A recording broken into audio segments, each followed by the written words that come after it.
Pasamos a la pregunta 438 formulada por el ilustre diputado señor Torró. El passat 26 de març, el Parlament Europeu va aprovar per una aclaparadora majoria un informe sobre l'urbanisme a Espanya. Les seues recomanacions inclouen apartats específics que o bé afecten específicament l'urbanisme valencià o l'impliquen directament. Honorable conseller. Señor Torró, como usted sabe, yo creo que muy bien, el objetivo fundamental de ese informe no es otro que el transmitir a Europa, yo creo que una imagen muy negativa del turismo, de la construcción, en definitiva, de la Comunitat Valenciana.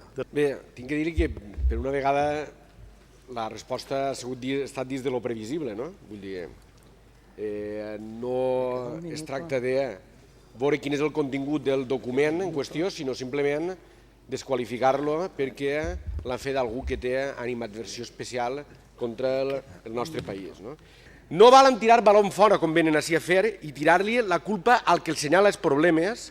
No val, a més, així de to, el govern d'Espanya ho fa pitjor que nosaltres. A mi això en aquests moments no em preocupa massa, em preocupa el que passa així, el que passa a Espanya ja ho veurem en altres foros. Cal resoldre els problemes contrastats, que els que millor l'han pogut observar són observadors imparcials que no són d'ací. No pot atribuir-li una qüestió al debat partidista quan eurodiputats de tots els partits polítics han votat en el mateix sentit i d'una forma molt clara.